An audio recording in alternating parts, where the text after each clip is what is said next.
Welcome to the Grow Your Independent Consulting Business podcast. I'm Melissa Lieberman, a fellow IC and business coach. On this podcast, I teach you to become a consistently booked independent consultant without becoming a pushy salesperson or working 24/7. If I can do it, you can too. Listen on to find out how. Welcome to this week's episode, number 97. Can you believe we're at 97? I certainly cannot. It feels like I just started the podcast, but it's been almost 100 episodes. And on a side note around that, we're almost to episode 100. I'm planning something really fun, and I can't wait for you to hear that episode here in a couple. So stay tuned and look forward for that. But in the meantime, today we're on episode number 97, and we're talking about the most neglected consulting offers in your independent consulting business. I want to make sure you're aware of what this neglected consulting offer type is, so that you can then start figuring out what this means for you and your business and start addressing it so that you have a more thriving, sustainable, predictable business development process. That's why we're here. So that's what is going to be our focus for today. Before we dive into that focus, I just have to say to you, I went on that rabbit trail last week, if you were listening, about Cliff Notes and whether or not they still existed. And I had to go look it up because I don't like any closed loops, and they do exist. There's a whole website of Cliff Notes. They're still a thing. So anyway, if you also had that same question that I had last week, are Cliff Notes still a thing? If you were a product of the 80s and 90s, where I think we used them quite heavily, the answer is yes, they're still there. So anyway, to close that loop off, we don't want to have any open loops in our brain. And so now you have the answer to that if you wanted it. Okay, so with that, let's talk about today's topic. And let me just start in with, you might relate to this. I'm going to share an example with you of why this even became a topic for the podcast. It might be very relatable to you. So I had a client, and she was going out to some events. She decided that for her business development process, she wanted to focus on going to industry events, meeting potential clients, meeting vendors that also service those ideal clients of hers, and reinvigorating and establishing new relationships. And so that was her focus. And so she went out to these several events and came back with such a great list of people that she had met that she wants to follow up with. And then she kind of got stuck. Like, what do I do next? How am I going to continue these conversations and ultimately figure out if they lead to opportunities, or if, it's someone I met that isn't necessarily an opportunity and I want to continue cultivating that relationship? So it was really at this point where, as we started digging into her process, it became very clear that there was a gap in her business. There was a gap in her business from kind of the big picture steps. I love going to events, so that's going to be my pillar in my business development process. That was what she was, what her thinking was. I'm going to have these pillars, and I'm going to go to these events, and they're going to kind of naturally create conversations. Naturally, opportunities will fall out from that, and then I'll pursue them. But what she was missing in this process that we figured out was something more nuanced. She was missing what I'm going to call in this conversation today, she was missing little offers in her business. And so today I'm going to walk you through what that means, these little offers as compared to your big offers, and help you to see how you might also be neglecting these little offers, and help you to see how, if you're able to flesh these out and build a set of compelling little offers, that is going to help you move the needle forward and really create a sustainable, consistent pipeline for yourself. So that was the impetus for today. I know that as I work with clients, so often we hit these nuances within our business, these small steps that if you're aware of them and if you correct them, they can make all of the difference.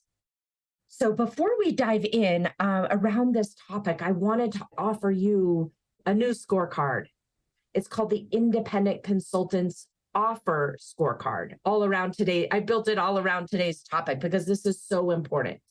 So it's a free scorecard. You'll go out to my website. I'll put it on the ictoolkit.com page. So that are the two letters IC for independent consultant and the word toolkit.com. We'll put the link in the show notes also.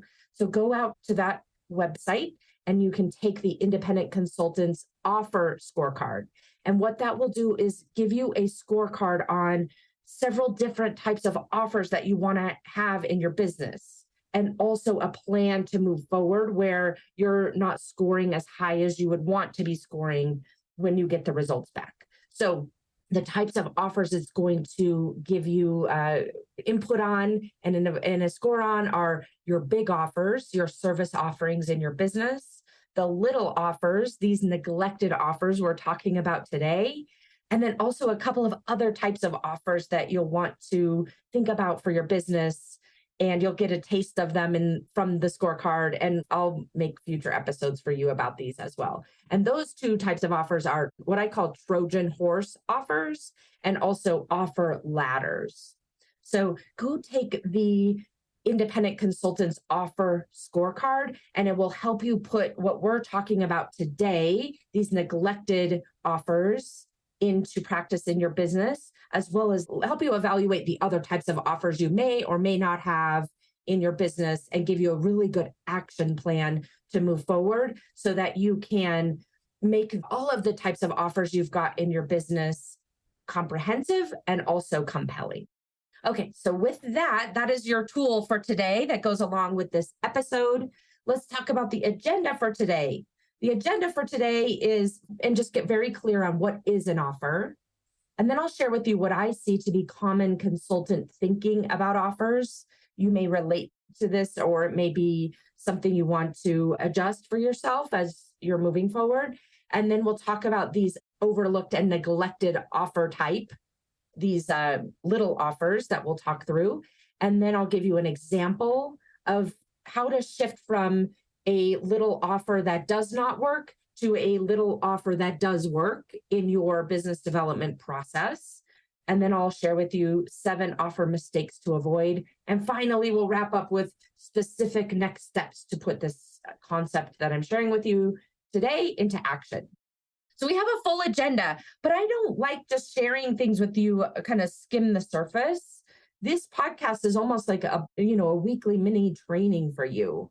So that's why we've got this robust agenda today so that you can go put this into action. And of course, if you run into trouble putting this into action for yourself, because it's so hard to see kind of the big picture from when you're inside your own brain, definitely reach out. I would love to help you, either kind of one-off help you, reach out to me over LinkedIn or as your private coach.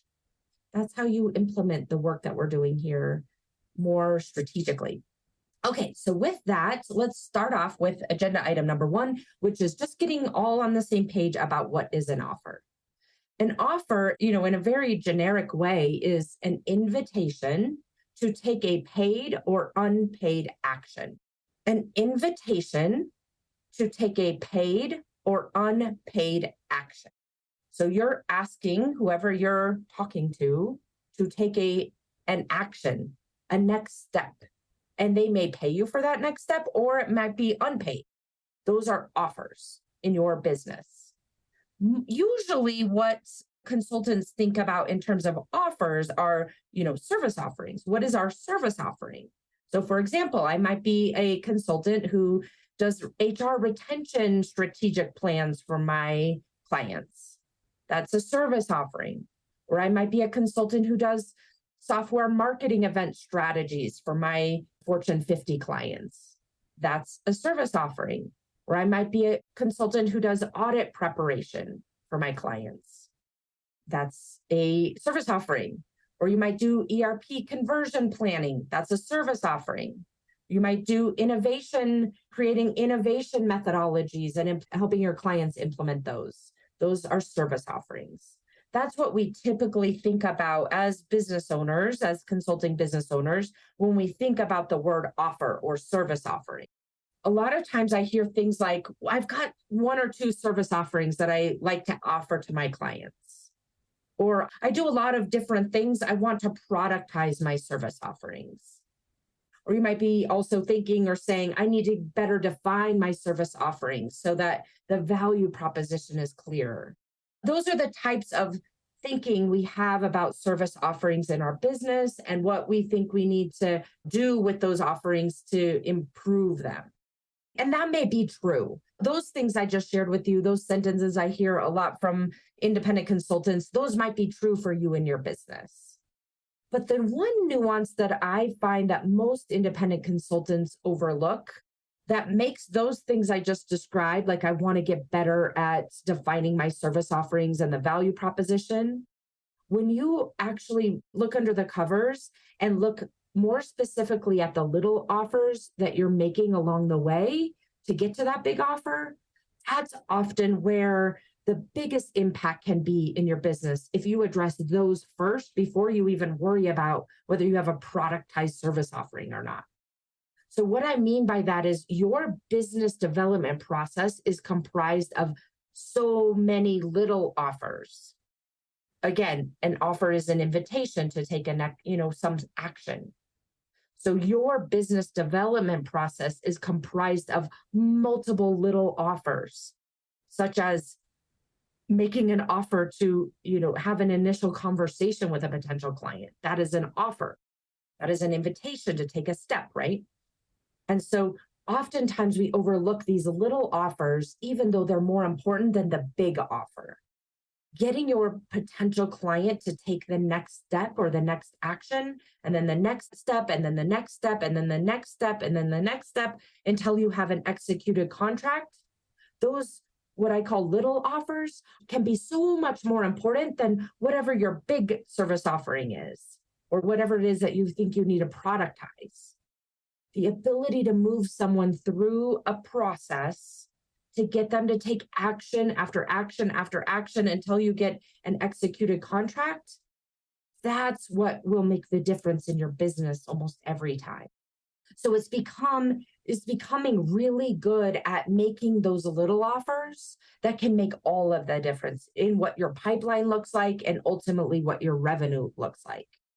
Now, why are these neglected? Let's talk more about that. And what are they? These overlooked and neglected, what I call the little offers.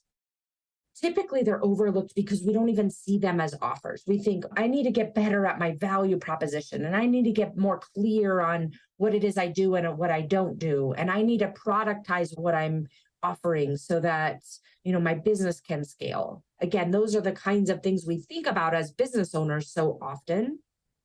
And what I want to encourage you today is to really take a step back and say, even before I worry about what those big offers are and how to, make them more compelling and more productized, I'm going to go look at all my little offers that even get me to the opportunity to propose something to a client. So for example, you might want to get very good at the little offers here. These overlooked and neglected little offers are things like inviting someone you just met to meet with you, inviting someone that you already know from your past in your network to have a catch-up call, inviting a potential client that, someone you just met to have the next call to discuss their problem and solutions that you would recommend, inviting an existing client to continue to work together and, in a follow-on engagement, or inviting an existing client to add advisory services to what it is you're already doing with them, making an offer to an organization where you want to speak. These are little offers that you want to be thinking about and really building out for your business, in addition to the big offer, those productized service offerings that you've got and that you want to continue fine-tuning as well. So that is what the spectrum of offers you want that to look like in your business. It's just this set of all of these mini offers, these little offers that ultimately get you to the place where a client has agreed to your big offer. So let me give you a very specific example of what a compelling little offer looks like. So you meet someone at a conference, let's say, like the client I was describing to you earlier. She meets someone at a conference. Then you think that, you had a great conversation. You think they might be a great potential client and you want to meet with them one-on-one. So you're in this conversation with them. You just met them at this conference and you want to meet with them one-on-one. You want to schedule that next step with them. A common approach that I often see with independent consultants is that toward the end of that type of a conversation, we might say something like, would you want to meet so I can walk you through what I do? Or why don't we set up another call where I can walk you through my pitch deck so we can see if what I do would be a good fit for you? Those are some very common ways that those types of conversations end, or quite frankly, a lot of times those kinds of conversations end with nothing, no next step at all. And then you write down their name, you take their card or their information from their QRG code, and then you go back to your office and you wonder what to do next. That's probably the most common. But if you were to make them an offer, a little offer, a lot of times it sounds like what I just described. Let's meet so I can walk you through what I do. Think about if you're on the receiving end of that. You just met someone, let's say you had a great conversation at this event or this conference. And at the end of it, someone says to you, I want to walk you through what I do. No one wants that offer. Why would they want that offer? Why would anyone want to hear about what it is that you do? They don't, because they don't want to be sold to. And I know you don't want to sell to them. They don't want to feel pressured. The challenge with that example of a little offer is that it's not about them, it's about you. So if you are making that type of little offer, you're going to want to look at this and figure out, how can I make it more compelling? How can I make this something that they can't wait to say yes to? I haven't dated in a long time. You might probably haven't either. You might have. So I'm going to go on a limb here. But think about it as like an example of dating. If you were out going on a date, and I'll do it from both angles. You ask someone, you are the one wanting to schedule the dates. You say to someone, let's go on a date. I want to see if you might be good girlfriend material or boyfriend material. You wouldn't say that. Or if you did, they probably would say no. Or think about it on the receiving end. If someone says, let's go out so I can vet you.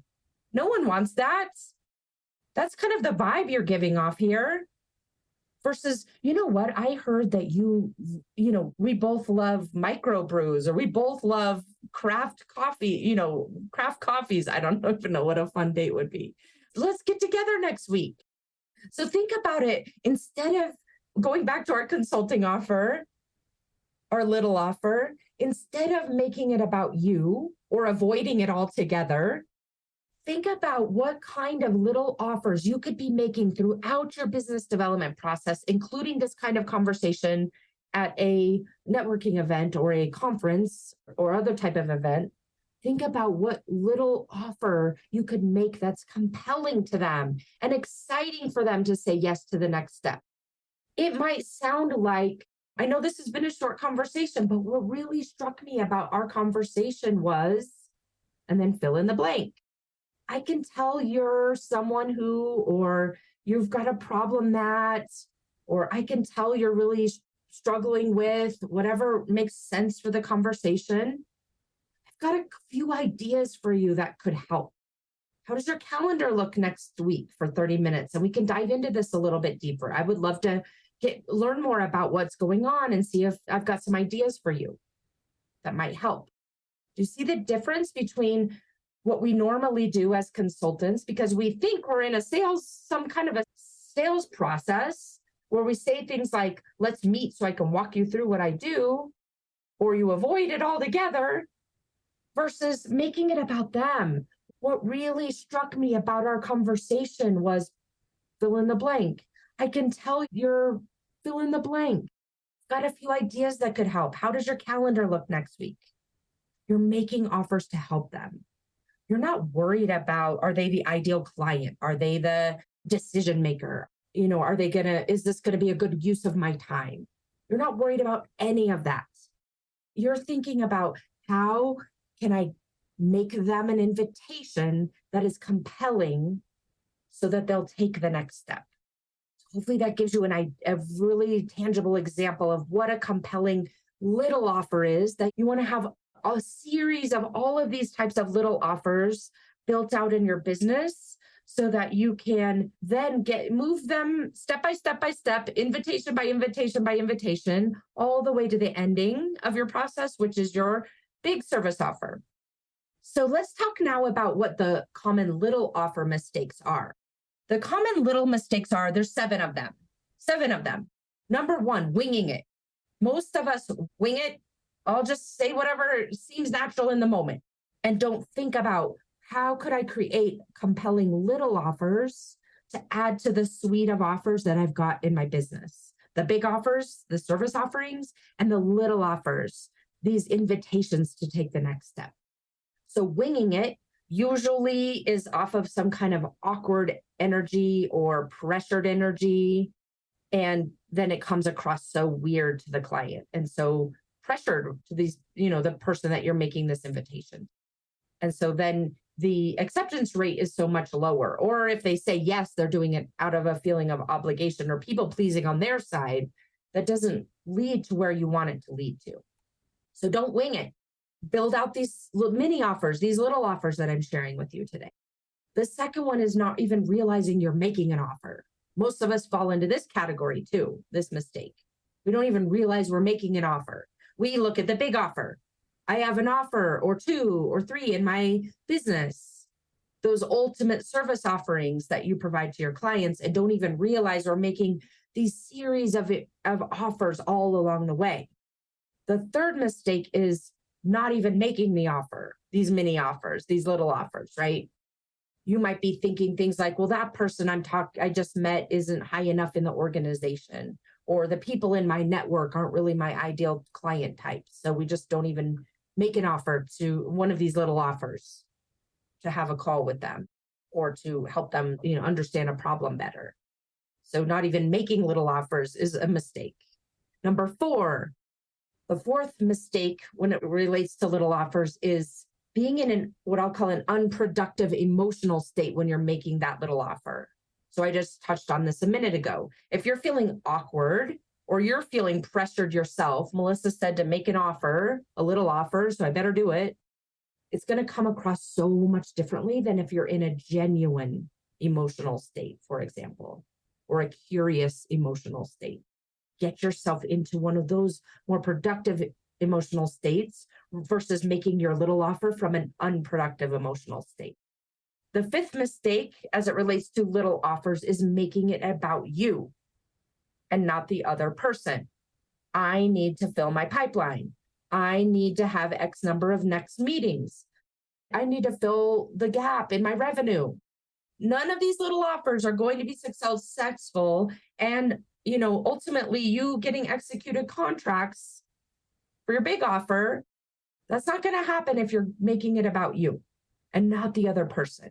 And you're not doing this from a selfish place, or you're not a bad person if you're doing this. We all do it, but really getting yourself purposefully remembering that you've got to make it about the other person from it and add on to that from a productive emotional state. Number 6, most common little offer mistakes I see is thinking that this is selling. Think about the conversation. So you're at an event and you've kind of got your salesperson hat on versus your consultant hat on, and you're making offers from that salesperson's hat, which do sound very usually more forced and pressury versus, you know what? Think about it this way. You make these kinds of little offers probably every single day when you're delivering for your clients. Hey, we need to have this meeting. That's an offer. How do you get people to come to a meeting? They don't report to you. How do you get people to come to a meeting? How do you get people to take your recommendations? How do you get people to listen to your recommendations? These are all little offers. This is what you do all day long as a consultant. So the little offer mistake here as it relates to business development is not seeing that this is something you're very skilled at. when you're delivering for clients. So go extend that over to your sales process as well. And think about, how do you use these existing skills you've already got in your business development process so that you're asking and making compelling offers that these potential clients will take you up on so that they take the next set of actions, just like you do when you're in your day-to-day. That comes so naturally to you, you probably don't even realize those are also offers. And then finally, the seventh mistake as it relates to little offers is thinking, I'm not good at this. I'm not good at this. Also, I'm not good at business development. I'm not good at sales. I don't like selling myself. I hate selling myself. I hear these things every day from so many of you that I talk to who listen to the podcast and reach out to me for help, versus I can learn how to get good at this. And it's going to take some iteration. I'm going to have to practice. And guess what? I have a head start because I already do this when I'm delivering for clients. So don't have that fixed mindset. Switch into that growth mindset. I can learn how to do this by iterating and practicing and focusing on it. So those are the top 7 most common little offer mistakes that I see in consulting businesses. Let's wrap up today with, how do you put this into action for your business? How do you craft a set of compelling little offers that then walk a client up to the big offer, the big service offering, the ultimate, whatever it is that you put in your contract or your proposal? And again, it doesn't matter if that's productized or not. That's a topic for a different day. What we're talking about here is you focusing on little offers and really fine-tuning those can be the difference maker for you in your business, and you to create a repeatable, a predictable, filled pipeline, not fulfilled pipeline of clients, and make this process of business development so much easier on yourself. So to put this into action, to craft these compelling little offers for you in your business development process, first just brainstorm, what are all the little offers that you want to make in your business development process? What are all the little offers that you want to make, or you do make, or you think you should make in your business development process? Map all of those out at the very micro level, right? We're talking about little offers today. What is the next action I want someone to take? And it might be something as simple as downloading. I want to send them a link to a action plan that I have, or some kind of collateral that you've got, not a brochure, but maybe you've got some kind of a checklist or something like that you offer to potential clients, or an assessment, like I offer to you, an assessment. Think about all those little things you want them to do, or to agree to meet with you. All of those little things that you want them to do, or you may want them to do as part of your business development process. And then for each of them, ask yourself these 4 questions. How do I want to feel when I'm delivering the offer? How do I want to make them feel when I'm delivering the offer? What next small action do I want them to take? And what would make the offer I'm making, this little offer, a no-brainer for them to say yes to? It's kind of like back to our dating example, right? You're going to ask them to the next step. I would like to meet with you for coffee so I can vet you. Or are you going to say to them, we both love wine. Let's go next week to this new wine bar that just opened. Which of those offers is more compelling, assuming you like wine? Obviously, the second one. So think about it for you as you're looking at those questions I just shared with you, and create yourself these little offers that are compelling. What would make the offer a no-brainer for them to say yes to? What next small action do I want them to take? And how do I want to feel when I'm delivering the offer? And how do I want to make them feel when I'm delivering the offer? And then go implement these as tests, test it as much as you can, and then evaluate and adjust. Know that you're not good or bad at this. It's something that you're probably going to not be great at to start with, or you might not be great at it right now, but you certainly have the skill set and the capability to get better, because you're making it all about them and figuring out ways to make this little offer, this next mini step in your process, something that's compelling, that the other person finds valuable. The other person finds valuable versus the other person feels obligated or tentative or hesitant or people-pleasing toward you. So you want to make it feel valuable to them. So that's what I've got for you today. Be sure to go take the Independent Consultants Offer Scorecard, and it will help you to see all different types of offers. This is just one that we dug into today. All the different types of offers you want to have in your business, and where it will help you to pinpoint exactly where you have the opportunity to improve those offers and help you to create and prioritize a plan for yourself so that you can really move the needle on your offers this year and therefore have a much more thriving business development process. All right. Thanks for tuning in today, and I will see you again next week. Take care. Thanks for joining me this week on the Grow Your Independent Consulting Business podcast. If you liked today's episode, I have 3 quick next steps for you. First, click subscribe on Apple Podcasts or wherever you listen to make sure you don't miss future episodes.